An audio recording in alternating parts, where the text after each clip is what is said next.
Hell of a thing. All right. Hell of a thing. An ex-Major League Baseball player, he gets accused of something. Looks like it's a setup. It's an assault accusation. It's convoluted. We have actual interview testimony provided.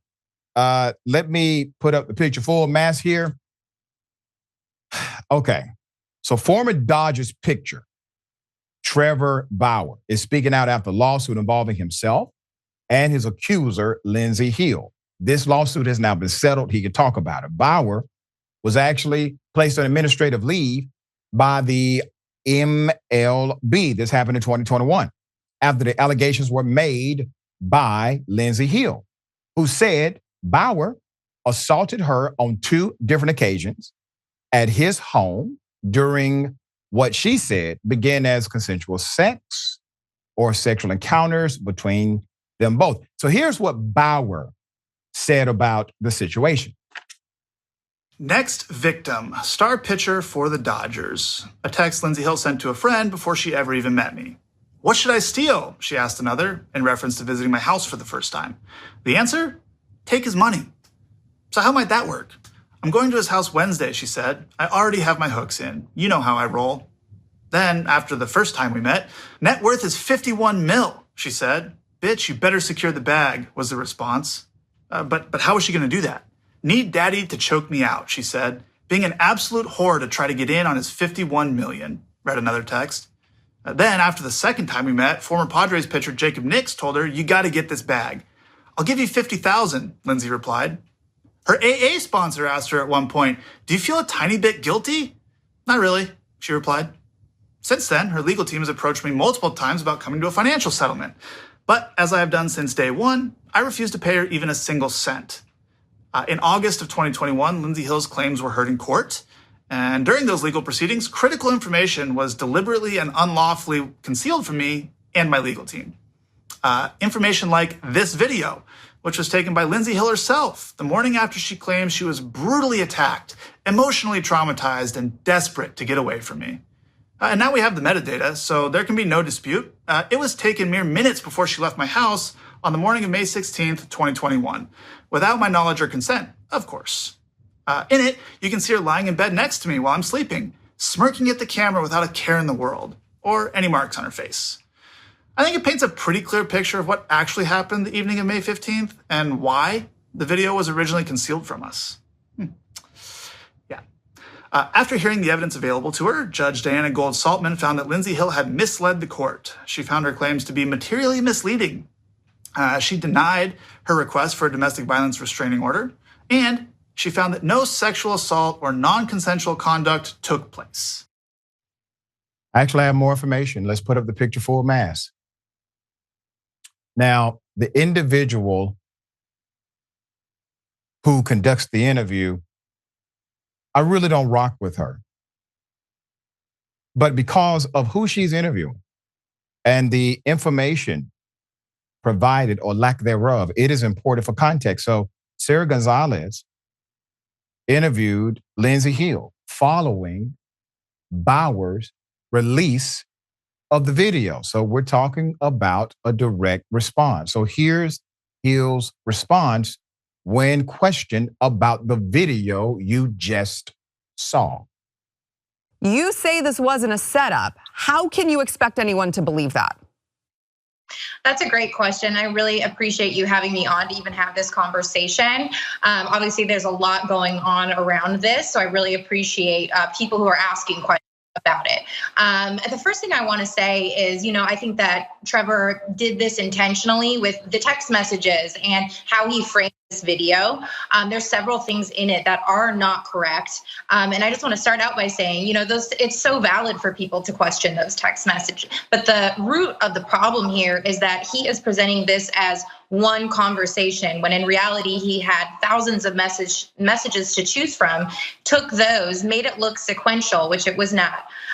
There is no combined screenshot of those things going on one after the other. And as I said last night as well, there's no text message that ever exists. Otherwise he would have, put it out there, combining, anything about a setup through rough sex finances all in one. Those were handpicked, and they were from multiple different conversations all before we met up. And I think that the video in general doesn't even talk about what actually happened between us two, which is what would have come out during a jury trial. These were all messages that happened before. And then of course the video is so valid as well for people to ask questions about. But I do think that video was entirely misleading. He also references the restraining order hearing, which people also have questions about. He says that he was cleared of any wrongdoing, which is actually incorrect. In our civil case, the judge had actually ruled that he had not been cleared of any wrongdoing, and that was a federal court judge. So I want to get to the domestic violence restraining order hearing as well, but I mean, so you're saying that it's misleading because you're admitting that you did talk about rough sex and wanting rough sex. You did talk about him needing to choke you out. You did talk about stealing his money, but it's misleading because he put them together in the same video as if you had said it in the same conversation when in fact it was separate conversations, correct? That's why it's misleading? Correct, and as well as not showing, the messages that occurred after where it discusses it strictly in the term of, being a baseball wife or something like that. Or something like that. Okay, I'm just curious if you know like the statistical likelihood of you texting your friend premeditated texts saying you wanted him to choke you out and steal his money, take his money, and him actually choking you out, and those two things not being related. I think those are fair questions. Her answers do not make much sense. I do believe some of this was glossed over by the anchor. However, she was trying. So Gonzalez would actually grill about specific text and actions during the incident. Here it is.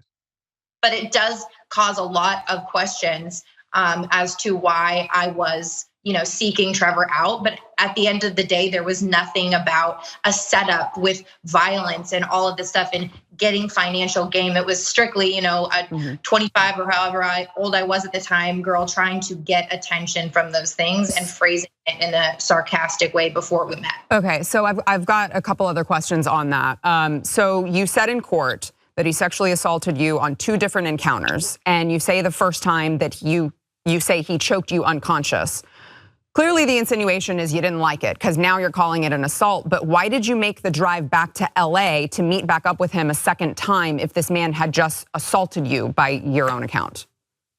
I think that's a really good question. How I phrased it and how I in the past is that I was so embarrassed by the first encounter that I felt something, deep in me to go and take the power back and to be better and to be what he wanted in a sense. And so I don't know. There's been a lot of, through all the processes, witness experts on the psychology of what happens when you are assaulted, XYZ, but there was something in me that felt like I needed to make it better in a sense.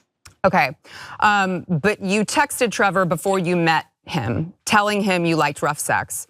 Then you texted him after your first sexual encounter with him, which you now call an assault. And according to court records, you told him after that sexual encounter that you had, quote, never been more turned on in your life. That's not- Yeah. All right. The result of the suit in question is important to highlight. So the former major league pitcher, Trevor Bauer, and the woman who accused him of sexual assault and assault in 2021, they settled their legal dispute. Bauer's attorney said this was October 2nd. Both of their respective claims have been withdrawn with prejudice, effective today. So attorneys John Fetterolf and Shawn Holley said in a statement. Now, I want to say this. I don't believe her, okay? Personally, I don't believe her story. I don't believe her explanation. I actually believe Bauer. Now, that's not common. Typically, I do actually believe people who claim they've been victims because it takes a lot to go through the barrier of doubt that will permeate, especially in this kind of culture in America. I highlight this story for one very specific reason. As I said, I do not believe the woman and her accusation in this story. A lot of people don't believe her. The judge did not believe her, okay? It harms actual victims who have to encounter real monsters. And so because of the narrative that can permeate from that, many times it goes unreported. There are some stats that show over 90% of assaults like this go completely unreported. When an individual makes an accusation, those accusations have to be taken seriously. When somebody does what I believe this woman did, she weakens the overall requirement of belief that we need in order to make sure more people feel empowered to come forward. This is a humanity aspect, okay? I'm not sure if the authorities are going to pick this up or not. Naturally, there are many people saying that she should be arrested for the false accusation. I'll let that be.